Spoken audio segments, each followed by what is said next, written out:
Hey YouTube, this is Corlash1990, and today I have a deck tech video for the Ashes Reborn card game.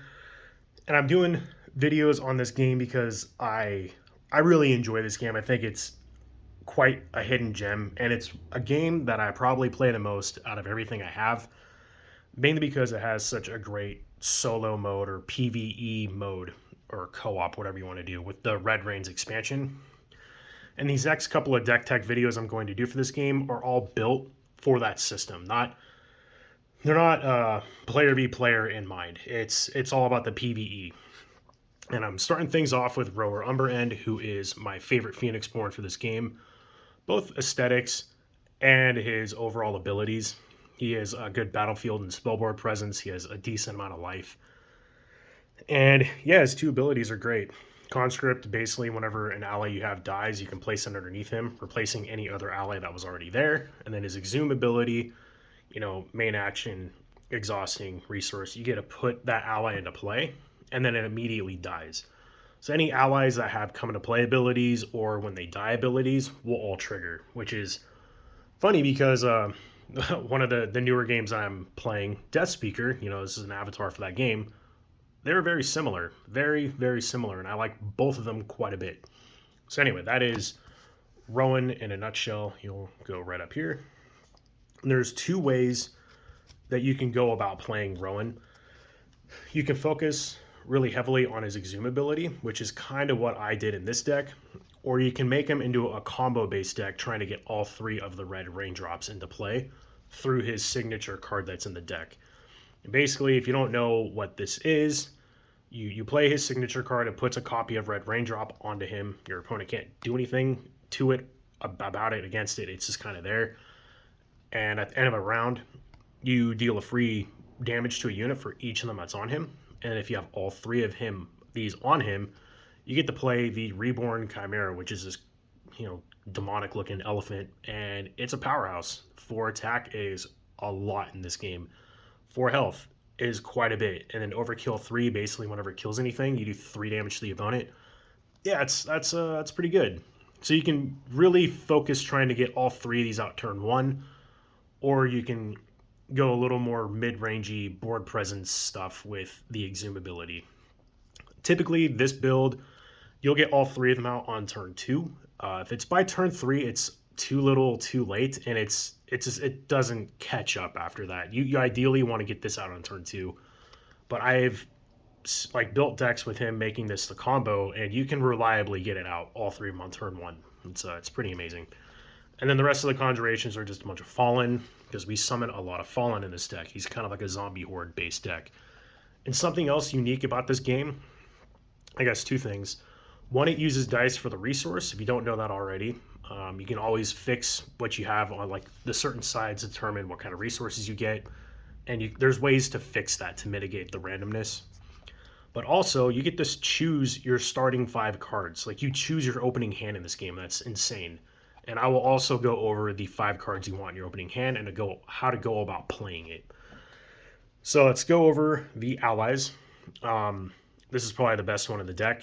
Rising Horde. A 2 cost for a 1/1 is pretty terrible, but when it dies, it puts out 2 Fallen, which are just 1/1s that can't have their damage prevented. Pretty much. It's never really come into play, but yeah, that's what it does. So yeah, you definitely, end game, you want Rising Horde on Rowan because he basically plays it and then it dies and you get 2 free tokens off of it. So it's really good board presence. And in this game, creating a lot of tokens is really good. Having board presence is great. In fact, all decks need to be able to handle a big ally and to be able to board wipe your opponent off of little stuff. And this deck creates both of those and can answer to both of those. So yeah, we're obviously playing 3 of that because it's the main card. Knowledge Seeker is another one. This is actually the first card that we're going to have die and put onto Rowan for its card advantage. Basically, when Knowledge Seeker comes in, look at the top 3 cards of your deck, and you can place them on the top or bottom. And then when it dies, you draw a card. So it's pretty good. it's kind of how we fix for the trying to get into Red Raindrop. And then finally, for just something that was a little more beefier that could lock things down and you could potentially put on Rowan if you need to, is Crypt Guardian. It's kind of expensive, only 2 attack, which is his biggest downfall. If he was a 3/4, there wouldn't even be any question about this card. He would play it no matter what. Yeah, unit guard, which is good. He can, block for your units. In Shackle 1, it's at the end of the round, or when this card is destroyed, you place an exhaustion token on an unexhausted unit. So that's a way to lock down big cards. The only summon book we play is Summon Fallen, because again, we want to be spamming as many of those little dudes as we can, as that we're allowed to with the Battlefield 5, which you will always have a Battlefield 5. Even if your opponent board wipes you, you can get it back relatively fast. So this card's great for that. Basically, whenever an ally is destroyed, you place a status on it, and then main action and a knife, you remove a status token from each copy of it, and you put 1 Fallen into play for each one that's removed. And then our last spellboard card, we don't really play a lot of spellboard slots in here. It's kind of difficult to play a bunch with him. But I play Chant of Revenge. Basically, whenever an ally you control is destroyed, you place a status token on it if it doesn't have a status token, and then you can remove a status token to burn your opponent or the Chimera. Pretty good. It does quite a bit of damage. And now, his signature card. This is the one that gets the red raindrops. I really wish it didn't have this discard ability on here. It makes you chew through your deck so fast. But yeah, main action, it costs a resource, and you discard a card, and basically you attach a red raindrop conjuration to your dude, and then you shuffle it back in the deck.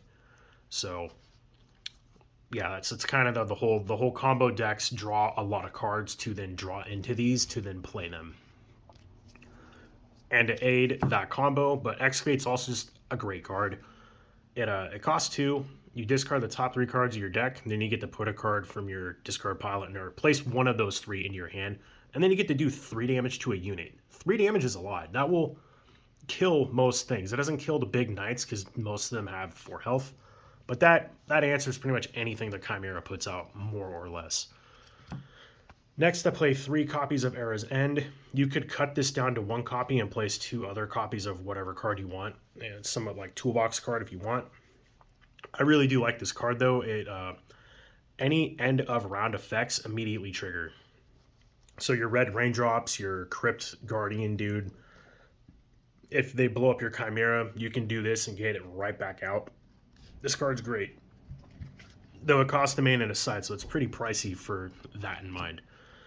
And then our last 2 cards we both play 3 copies of are ways to blow up your fallen tokens to create more room. Or, they're the little 1/1s. They're the resources as well, and these cards take advantage of both of those. So Blood Chains, basically you blow up one of your dudes, and you put an exhaustion token on something. So this is how you lock down big units. And Rapture, you blow up one of your dudes, and you do a damage to everything. So this is how you answer to decks that go wide with the big board presence. And that is the deck. And so I'm going to go over what I do for my opening hand.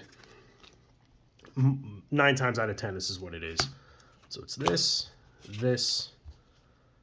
Knowledge Seeker, Rising Horde, and Summon Fallen. And the way we go about doing that is, first things first, you want to play Discovery, and the card you're going to discard is Rising Horde. You'll discard it to your discard pile. This would shuffle back in. And then ideally, you would like to have one of your Ceremonial to have a goat head, which its ability is to bring back a dead unit. So you'd bring this back to your hand, and that's how you get that back to then replay it. And then you want to play Knowledge Seeker. Do the top 3 search. Hopefully you're getting into a Discovery and then drawing it. And then this will eventually die due to your opponent attacking you or you attacking into something and having it die. Typically, it's going to die. And if your opponent isn't attacking you because they don't want this dead, then you're ahead on that as well. So, but when it dies, put it on the Rowan. Then you want to excavate, do some more searching, try to get into your, Discovery. And this book is just here. It's just a free card you play. And things are going to be dying, so it gets charged up pretty fast. And this is a card that you can just keep discarding to your discoveries and then bringing back for your ceremonial. But do keep in mind you only have 10 dice. I typically run 6 ceremonial and 4 time dice. And that's kind of the breakdown. It gives you a lot of room for spending those goat heads to bring back Rising Horde. And once it's back, you can then play it, replacing Knowledge Seeker, ideally all on turn 1.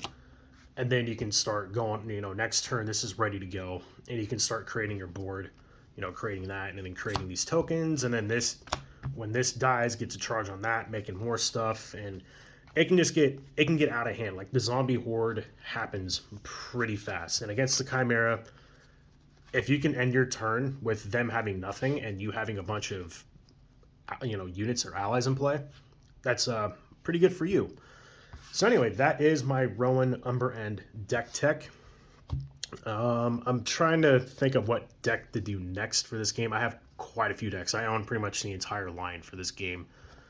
And if you don't know, this game is not like a booster box game. Like the packs you buy, you know exactly what you're getting in full quantities. So there's no randomness to what you're getting. There's no like collectability to this game, which is actually something I like quite a bit. I like being able to just kind of guarantee what I'm getting. I have an exception for some games, but I'm also doing something special with sorcery. So keeping that in mind. But anyway, that is the deck tech. Thank you all for watching. Please like, comment, subscribe, all that good stuff, and I'll catch you guys next time.